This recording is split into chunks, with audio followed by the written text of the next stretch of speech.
Shalom saudari yang dikasihi Tuhan, selamat pagi. Sebelum kita masuk dalam renungan pada pagi ini, mari kita menaikkan pujian bahwa kasih Allahku itu sungguh telah terbukti.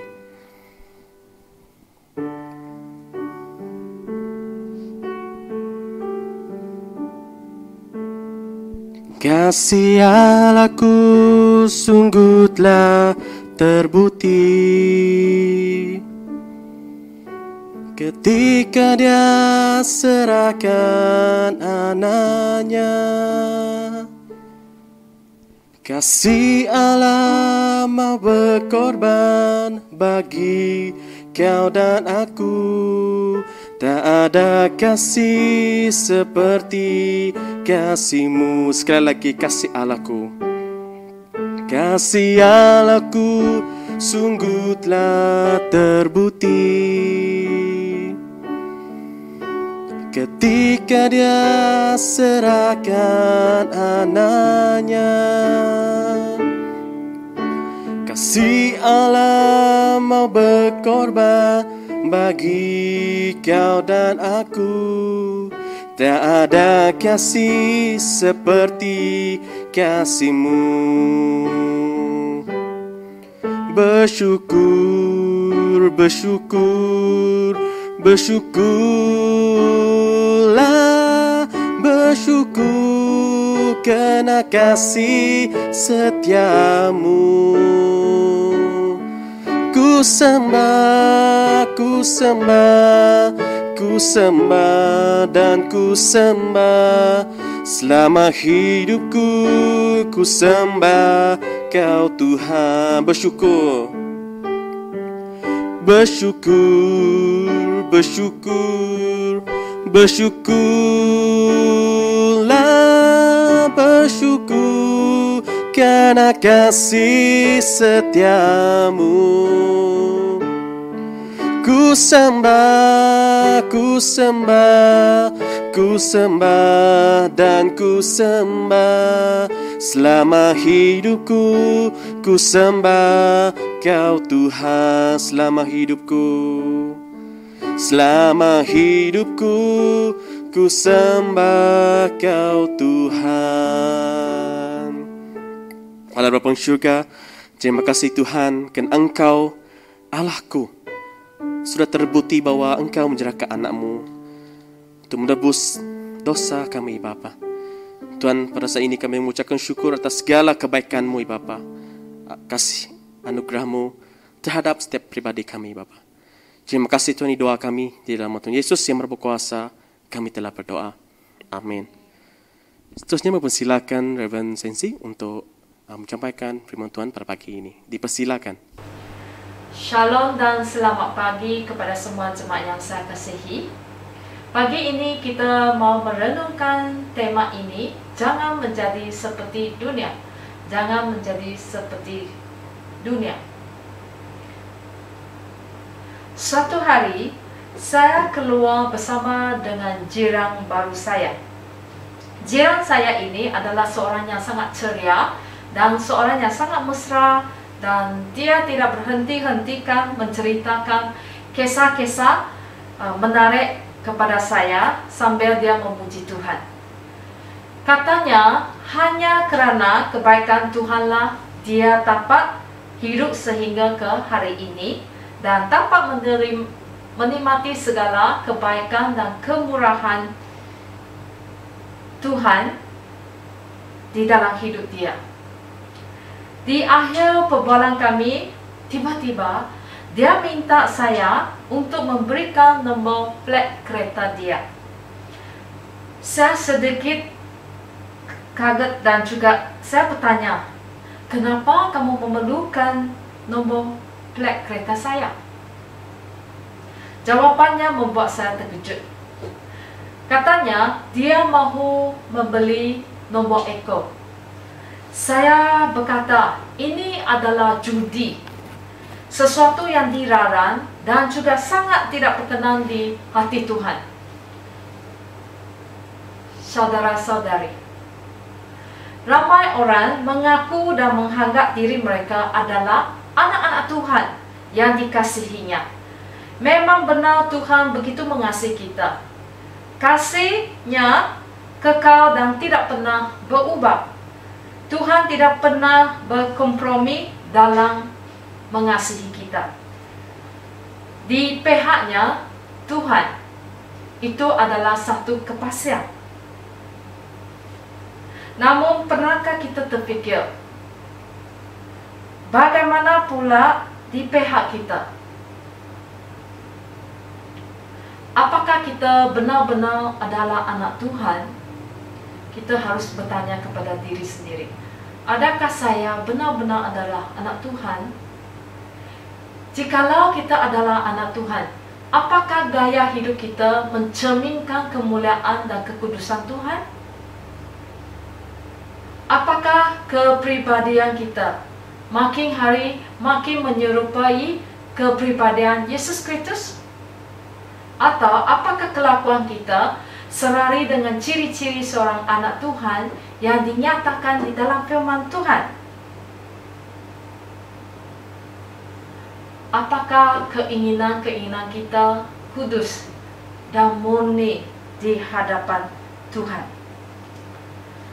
Atau kita hanya menganggap diri kita sebagai anak Tuhan? Namun sebenarnya tidak. Hidup kita berkompromi dengan perkara-perkara yang jelas, menjadikan kebiasaan amalan di dalam hidup kita ini. Hidup yang mengejar keinginan daging dan juga keinginan mata, serta keangkuhan hidup yang sememangnya bukannya berasal dari Bapa, melainkan dari dunia. Rasul Paulus berkata di dalam Roma bab 12 ayat 2, janganlah kamu menjadi serupa dengan dunia ini, tetapi berubahlah oleh perbaharuan budimu, sehingga kamu dapat membedakan manakah kehendak Tuhan, apa yang baik, yang berkenan kepada Allah, dan yang sempurna. Dahulunya kita adalah orang yang berdosa, dan seharusnya kita menjadi orang yang dimurkai oleh Tuhan. Namun, oleh kerana kasih karunia-Nya yang sangat besar, kita ditebuskan dan kita diselamat daripada kuasa dosa, dikuduskan, dimurnikan, serta diangkat menjadi anak-anak Tuhan. Saudara-saudari, betapanya berbahagianya kita kerana kita dipilih untuk menjadi anak-anak Tuhan. Oleh itu, janganlah kita berbalik semula dan menjadi sama seperti dunia ini, kerana kita sudah tidak mempunyai bahagia apa-apapun dalam dunia ini. Kita telah mati. Hidup yang kita jalani sekarang ini bukan lagi milik kita, melainkan itu adalah milik Kristus. Saudara-saudari, maka hiduplah sesuai dengan kehendak Kristus.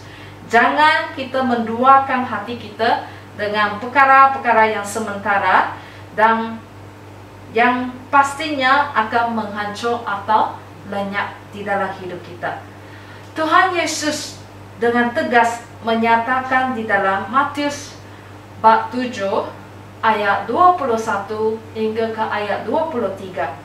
Di sini dia kata, tidak semua orang memanggilku Tuhan, Tuhan akan masuki kerajaan surga, tetapi hanya mereka yang melaksanakan kehendak Bapa-Ku yang di surga.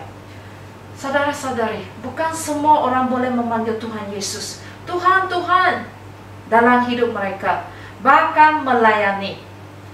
Namun, apa yang perbezaan antara pengikut yang sejati dan yang palsu? Adakah apabila ia melakukan sesuatu melaksanakan kehendak Bapa atau tidak? Jadi, itulah yang membezakan kita. Jadi, saudara-saudari, jangan kita ingat, wah, saya di gereja, saya melayani Tuhan, lepas tu saya keluar dari gereja, saya boleh seperti apa yang jirang ini. Dia beli nombor 4 ekor itu. Adakah itu adalah sesuai? Adakah itu mengenangkan hati Tuhan? Saudara-saudari, di dalam Yohanes bab 14 ayat 15 kata, Yesus berkata, jikalau kamu mengasihi aku, kamu akan menuruti segala perintahku. Hari ini banyak orang Kristen, hari ini dia mau ikut Tuhan, tetapi lepas itu bila orang ada kebaikan, dia mau pergi sana. Contoh nanti YB dia bagi kamu 500 untuk undi dia. Adakah ini rasuah, saudara-saudari? Marilah kita perhatikan hidup kita baik-baik. Apakah kita melakukannya kehendak Bapa Surgawi kita? Apa yang kita melaksanakan perintah-perintahnya dalam kehidupan kita ini? Jadi saudara-saudari, perhatikan supaya apa yang kita jalani di dalam hidup kita, di dalam kehidupan kita di dunia ini tidak sia-sia. Dan apabila tiba waktunya kita berhadap dengan Maha Kuasa, kita tidak akan menyesal kerugian, tetapi kita bersukacita untuk menerima mahkota kehidupan yang telah dijanjikannya kepada kita. Jadi saudara-saudari, selama kita di dunia ini, mungkin 70 tahun ini, kamu menggunakan 70 tahun ini hidup bersama dengan Tuhan, tetapi di dalam kehidupan kamu ada melakukan hal yang tidak berkenan. Hari ini kamu datang ke gereja. Bila ada masalah dalam keluarga, kamu pergi cari bomo. Adakah kamu akan masuk ke surga? Adakah kamu berseru, Tuhan, Tuhan? Bila kamu sampai di surga, Tuhan Yesus kata, saya tidak kenal kamu, sila keluar dari tempat ini. Jadi saudara-saudari, biarlah kita fikir dengan betul. Semakkanlah kata-kata Yesus di dalam Matius 47 ayat 21 hingga ke 23 ini. Ini di dalam hati kita baik-baik sebagai peringatan supaya kita sentiasa sedar tentang siapakah sebenar diri kita. Sebab nanti akan ada hari pemisahan di mana Tuhan akan memisahkan anak-anaknya daripada anak-anak yang mengikuti kehendak dunia. Saudara-saudari, di saat itu sudah tentukan kita tidak mahu termasuk dalam golongan yang dipisahkan dan dibuang ke dalam kematian kekal. Jadi saudara-saudari, mulalah hari ini, mungkin selama ini di dalam kehidupan kamu, hari ini kamu haleluya di dalam gereja, tetapi bila keluar dari gereja, kamu sudah hari lupa. Jadi saudara-saudari, biarlah kita datang ke hadirat Tuhan.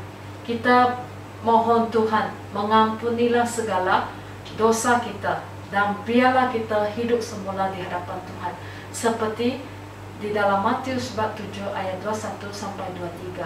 Tidak semua orang memanggilku, Tuhan, Tuhan, aku memasuki kerajaan surga, tetapi hanya mereka yang melaksanakan kehendak Bapakku yang di surga. Siapa yang dari awal hingga ke akhir mengikuti perintah Tuhan, dia baru boleh masuk ke surga. Sekiranya hari ini kamu belum melaksanakan kehendak Bapa, bertaubatlah dan biarlah kita bertekad kepada Tuhan bahawa Tuhan, mula hari ini saya mau mengikuti Anda, setia sampai ke akhir kita berjumpa dengan Tuhan. Saudara-saudari, mari kita berdoa. Bapa di surgawi, selidikilah hati kami saat ini. Sekiranya ada dosa-dosa yang tersembunyi maupun sesuatu yang tidak berkenan di hadapan-Mu, kami mohon Engkau Tuhan, mengampunilah segala dosa kami. Ampunilah kami Tuhan, kuduskanlah kami dan murnikan kami sekali lagi dengan darah Tuhan Yesus. Berikanlah kami hati yang baru, pembaharuan fikiran kami. Tuhan Roh Kudus, pimpinlah kami, ajarilah kami agar kami dapat hidup sesuai dengan panggilan yang telah kami terima. Hidup yang mencerminkan kemuliaan dan kekudusan-Mu, serta semakin hari semakin menjadi serupa Yesus dan bukan serupa dunia ini. Berilah kami kekuatan dan keberanian untuk terus menghidupi firman-Mu dalam hidup kami. Di dalam nama Tuhan Yesus Kristus kami berdoa. Amin. Kiranya Tuhan menyertai dan memberkati kita semua dengan rahmat-Nya yang kekal.